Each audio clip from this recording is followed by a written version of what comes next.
Hello, and welcome to show number 2322 of Eyes on Success, a weekly program covering a wide variety of topics of interest to people with vision loss.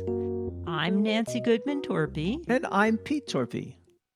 It's hard for me to acknowledge I'm making a difference in my community because I tend to shy away from that. But darn it, people are getting out onto the trails and onto the rocky shores and beaches.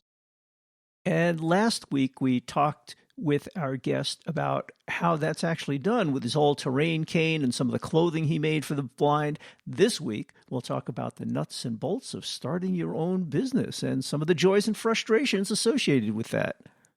Sedona Dave, being a recently blind person who had just moved to a new town, got tired of sighted drivers not seeing him when he was walking around town, and he had some unfortunate interactions. He also wanted a better and safer way of hiking the numerous trails around his new home. We'll talk with Dave about how he solved his problems by starting the company Awarewolf Gear, as well as developing his products, a journey that was frustrating at times, but rewarding in the end. But first for our tip of the week. This week's tip comes from Sedona Dave, who learned this the hard way. My Sedona Dave tip of the week is to be seen in a socially acceptable way. Don't get run over. Let them know, hey, I might not see you coming, without having to drum up a conversation. Awarewolf Gear. There you go. My tip of the week. You are listening to Eyes on Success. Success, success, success, success, success. Let's start by meeting Dave. And for a longer introduction, you can listen to last week's episode, which was number 2321. This week, I want to welcome back Sedona Dave, who we talked to last week about the all-terrain cane, which is really a great and interesting product. But this week, we'll be talking about something completely different, how he started some of his businesses. So, Dave, for people who might not have caught that show, can you reintroduce yourself and tell a little bit about yourself? Thank you so much for having me on again, Nancy and Pete. Great show, great opportunity. I am Sedona Dave. I live in Sedona, Arizona, 59 years old, and I've got RP, retinitis pigmentosa, down to about 3 degrees central during the day and not much at night. Eyes on Success is made possible in part by our corporate partners. Underwriting pairs the impact of targeted marketing with the integrity of community goodwill. Learn more by sending an email to hosts@eyesonsuccess.net. This week's focus topic is Sedona Dave's experiences starting a company, developing new products, and getting them manufactured and brought to market. Anyway, Dave, this week we wanted to talk to you about how you got involved in your business of selling clothing for the blind and how you started designing and finding manufacturers and distributors for the all-terrain cane and things like that. In other words, how do you start a business? You started out with the clothing, right? I did. It all started with Awarewolf Gear being high visibility clothing for low vision people. When I moved out to Sedona and I realized my vision was really tanking and I needed help, I went to the state for O&M instruction. And my first meeting with the instructor, she asked what my goals were. And since I love dogs, I wanted to work with a guide dog. So we tailored my training to that. When we got onto the main streets of Sedona, I felt very vulnerable, like I'm sure like we all do. But I grew to know what the cane's job was, how to keep me safe. Again, training for the dog, I had to hone my skills. And how does a blind person hone their, how do we practice being blind? That is, how do we hone our skills on the streets of where we live? So there I was practicing being blind on main streets of Sedona, using my eyes for navigation only. There's a street, there's the intersection. but I really did try to let my cane do her job. What did I notice here in Sedona? Everybody's taking pictures of these beautiful red rocks and not paying attention. And honestly, within the first hour, I'd say few weeks of practicing being blind, I must have gotten hit 3 times. Wow. So these sighted people didn't see the blind man, and that was a problem for you. It was very problematic. So you called your company Awarewolf, and the aware part is obvious. You want to make people more aware of your presence. The wolf part, you captured that a little bit in your logo. Can you describe your logo? Certainly. I think so. I think I can describe the wolf head itself is a fairly modern geometric 4-piece compilation of shape that roughly portrays a wolf head looking at us straight on. But the notion of Awarewolf Gear itself came from my condition, having RP, in that every day it's going to get dark. And as an RP, I really need to know this. It's happened so far every single day of my life. I need to prepare for it. I don't see at night. So I need at least one flashlight on me at all times because I know at some point I'll need it. And the same thing goes for mobility canes, outerwear, protective clothing, boots, or sneakers. Because when I need it and I don't have it, then I know I'm in trouble. So I just need to be aware that it's going to get dark, that I will be walking when the sun set prior to all this, and I didn't have my flashlights and I wasn't prepared. Really, I'd turn into a jerk. I'd get angry. I'd be lashing out at everybody around me, very much like, I hate to say it, but very much like a werewolf. The sun goes down, he comes out and he's gnashing his gnarly teeth at everybody.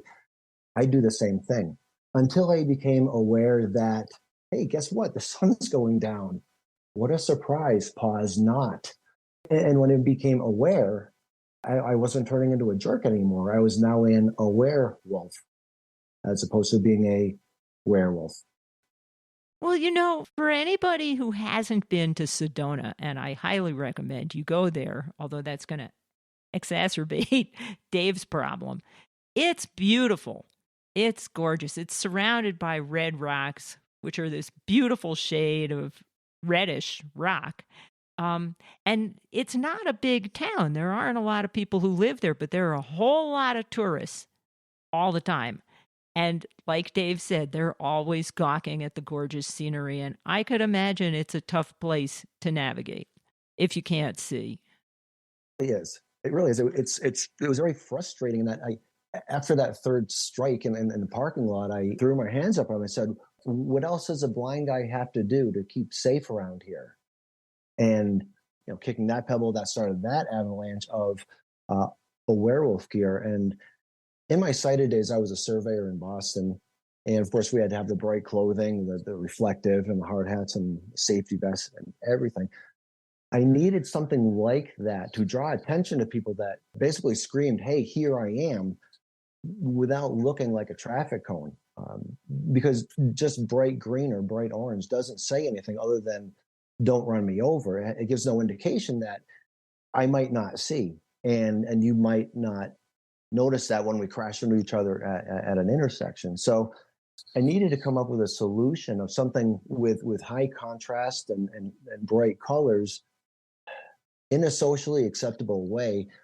But what else? What else is going to let them know immediately that I can't see? And what was that something extra that you thought you needed? The word blind obviously came to mind. And I know wow, what am I going to do? Is put the word blind on my shirt? Well, I did. And a lot of my designs I came up with in big, bold letters, and again, high contrast, blind on the front and on the back, to let them know in 5 letters. I didn't want to go with like visually impaired or low vision. That's going to generate a conversation, which I don't have time for in the intersection. So one word, and immediately they know exactly what's going on. So I found that to be an extreme problem solver. So who came up with these designs? Was this something you had enough vision to do, or did someone help you design these shirts and the clothing line? I didn't have the creativity to come up with that logo, which I'm extremely proud of.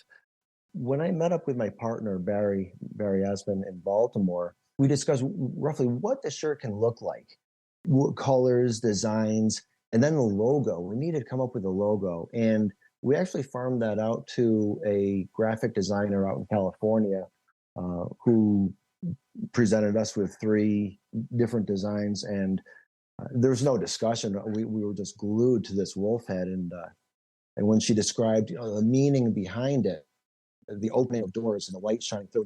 Wow, that was brilliant. It was a very powerful message. And it's a logo and a message that everybody can wear, not just the blind. We all aren't going to wear blind on our shirts, but my wife, she can certainly be supportive and wear a number of our shirts don't have the word blind on it. So she can join the party and be part of the community of Awarewolf Gear. So you hired a graphic designer for the logo. You got the shirts designed between you and your partner, and now you have to actually make these shirts. How does that happen? Again, this is all in my partner's wheelhouse. Last time we spoke, I described our partnership as being very much the Beauty and the Beast, where I'm out in my hiking boots and camo cargo pants and all-terrain cane, and I beat rocks together. I'm the one who's got mud all over me, and Barry is the business professional. He's got the contacts and the graces and the tact, and this is all his wheelhouse. So when we were discussing this, he mentioned that he always wanted a clothing line, and what a great opportunity. And then when we got going with the designs, we started talking about the materials. And I'm not big on cotton anymore. That's so 80s. I like the poly, the blends. And of course, he felt that this blend is better than that blend as far as the material. So he guided us towards the manufacturer and the printer. And those are all in the United States. Even as far as the high density inks, which I knew nothing about, reflective ink. Also, Barry was pretty familiar with developing clothing lines in the first place, so this made this a lot easier. I believe he knew what questions to ask, and he had the visions of where to go. I wanted, as part of the creed or philosophy of Awarewolf Gear, I wanted it to overachieve, just like the canes, and they have to be super strong or too strong, shall we say. I wanted the shirts to be not just shirts. I wanted the contrast to be super high contrast, reflective. All right, there's that extra level of safety that I can be seen brighter in the intersection. Fluorescent colors or super bright colors, patterns that really catch the eye. That's what I wanted to bring to the table, is that overachiever element to the shirt. Yeah. Well, it does take a combination of skills, and it sounds like, you certainly contributed your part in terms of what these shirts really needed to do, and Barry had some other expertise in terms of making the connection with manufacturers and printers, et cetera. Exactly. And what I've learned through this whole process is that I can't do it alone. I don't have the skill set. I don't have the knowledge base. I'm not sure if any one individual does have it all. Because when I talked to Barry about things like the joint of the cane, that's really my wheelhouse, the engineering, the physics, the some tech element of it. And that's where I can really shine. Right. And he's not a user of the cane, so he has no idea how it functions on the trail with your eyes closed. Exactly. And it's very interesting how our wheelhouses developed through this process, how I was able to shine in my elements and Barry with his. And when we put our minds together, wow, what a team. Well, it sounds like you guys make a great combination. And a lot of businesses, you do need the complementary skills. It, like you said, it doesn't take just one person.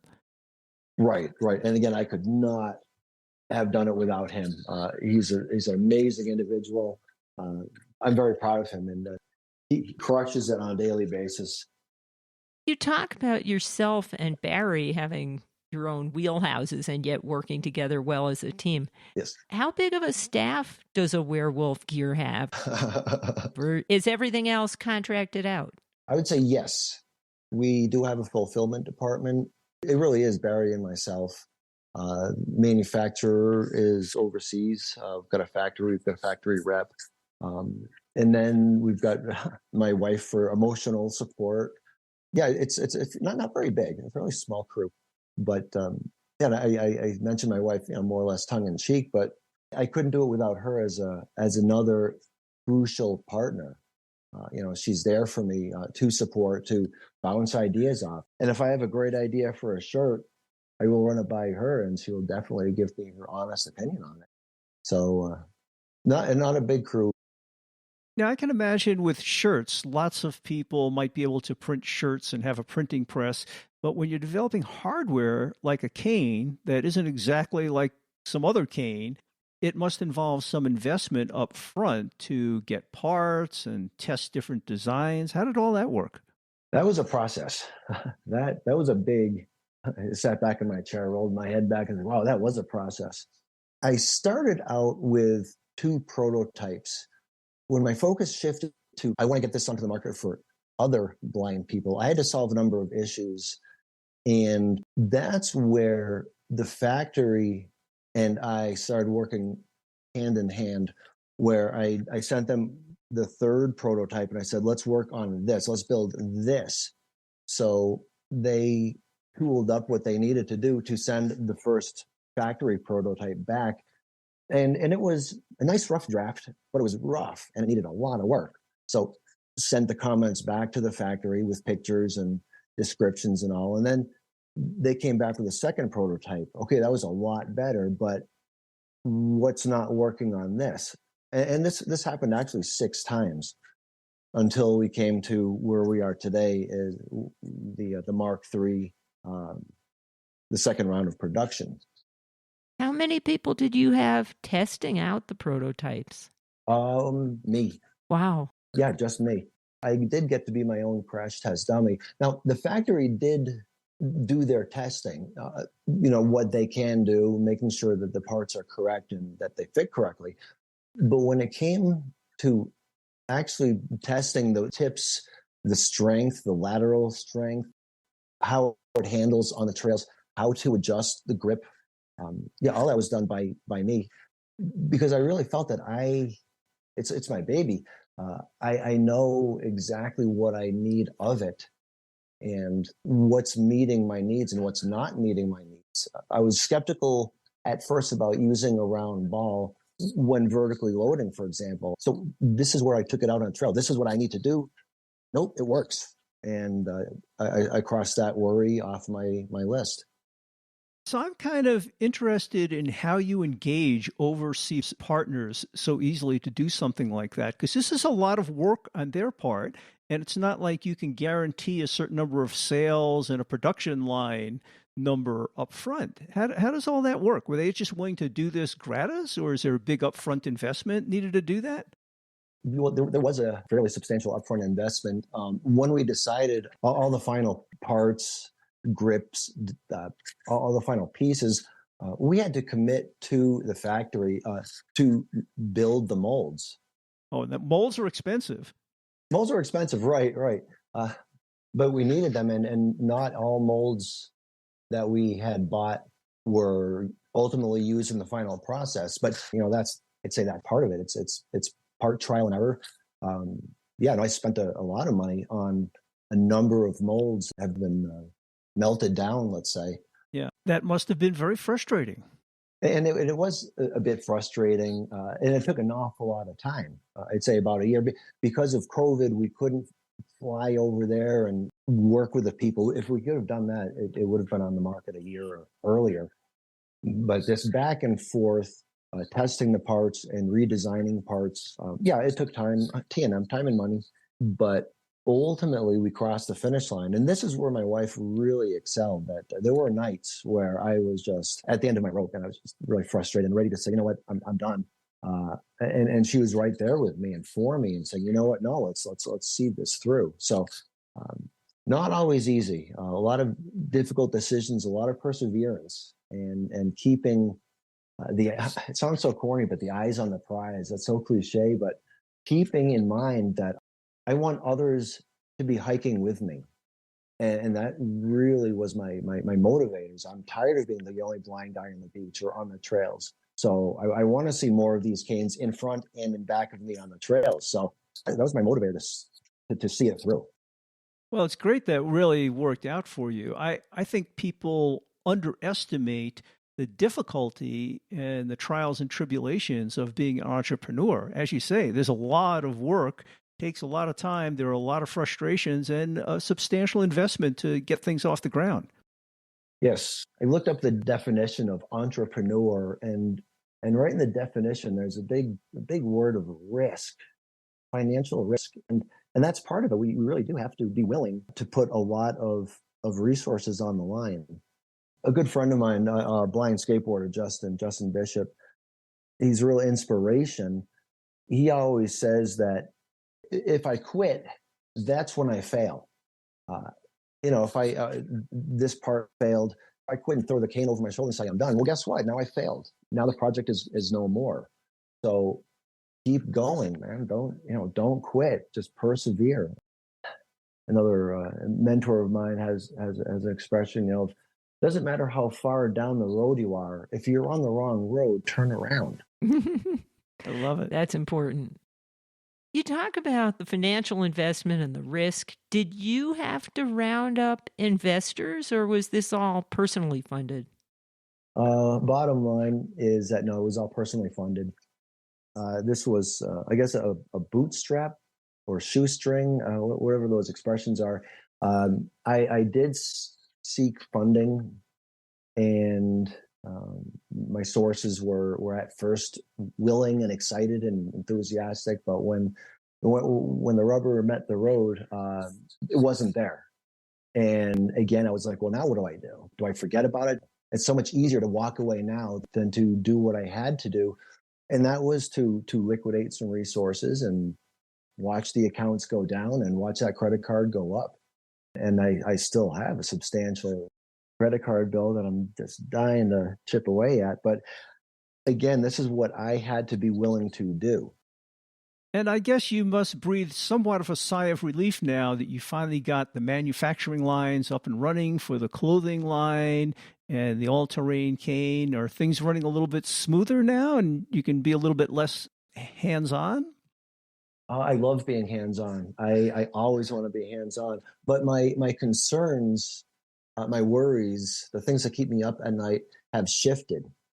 I'm no longer concerned about that credit card bill and the debt because I see this as being a very successful product and in high demand. I that's something I didn't expect is how it's been received so far, which is wonderful. I'm very excited about that. No, now I get to worry about things like when to spool up the third production, how much, how many pieces are we going to have in that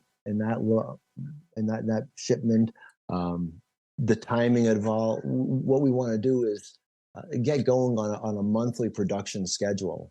There is a lag time when ordering the materials, and then I'm dying to get through that and go on a steady monthly production. And I'm sure the factory will be very happy with that as well. Well, it's great to hear that you're finally seeing the light at the end of the tunnel after all of that work and effort, and it's very much appreciated by a large part of the community. I'm very, very happy that the blind community is embracing the outdoorsmanship of it all, of saying, yeah, let's get out there, let's stay out there, let's go where we want to be. I think I'm more excited about that than anything else. It's hard for me to acknowledge I'm making a difference in my community because I tend to shy away from that.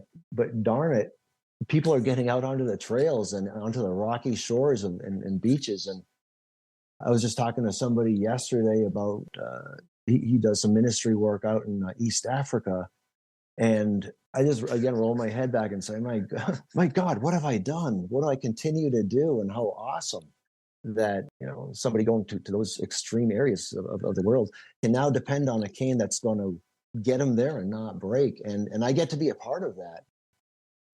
I did not expect this. I did not expect at all to be sharing this with my community. Remember, I started doing this selfishly.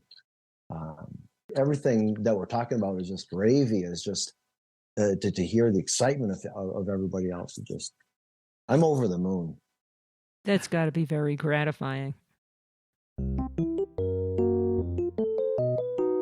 You are listening to Eyes on Success. Success, success, success, success, success. Now for this week's final item, how to learn more about the Awarewolf Gear company, including its products, the all-terrain cane and clothing, and how to contact its developer, Sedona Dave.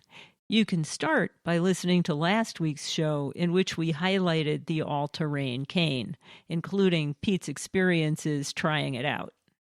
Well, Dave, if people want to find out more about Awarewolf Gear and purchase some of your shirts in your clothing line or one of those great all-terrain canes, which we talked about last week, where would you send them? Oh, I'd send them right back to awarewolfgear.com. And that is AWAREWOLFGEAR.com. And that'll take you right to the main page of the site where you can peruse all the great shirts, check out some amazing blind, awesome people, part of our crew. Justin's there, the awesome blind skateboarder. That'll take you to the main site. You can check out the rest of the website as well, /ATC. Drop-down page will take you to the all-terrain cane page. And do you have a social media presence? So check us out on Instagram, Facebook, YouTube, and LinkedIn. And if people had questions for you? I can be reached at info@awarewolfgear.com. That'll get to me. And as usual, you can find all of that contact information in the show notes associated with this episode, which is number 2322, at our website, www.eyesonsuccess.net. We'll also have a link to last week's episode in which we talked with Dave about the all-terrain cane and my experiences using it. If you're interested in other episodes where we talked about starting your own business, put the search term entrepreneur, if you can spell it, into the search field on our website. That's it for today's show. Next week on Eyes on Success, we will be talking about the recently announced Be My Eyes virtual volunteer. We'll be speaking with Hans-Jürgen Weiberg, the founder of the Be My Eyes app, in which blind or otherwise print-disabled users can interact with sighted assistants who can tell them what the camera on their telephone is looking at. Well, Be My Eyes now has another option where you can use the power of ChatGPT, artificial intelligence, as a virtual volunteer, where a computer at the other end is giving you all the same kind of assistance. So thanks for joining us this week, and we hope to catch you next week for that episode. You've been listening to Eyes on Success, hosted and produced by Nancy Torpey and Peter Torpey. You can access the full archive of previous shows, subscribe to the podcast, and much more by going to our website, www.eyesonsuccess.net. If you have questions about anything you've heard on the show or have suggestions for future shows, send an email to hosts@eyesonsuccess.net. Thank you for listening and have a nice day.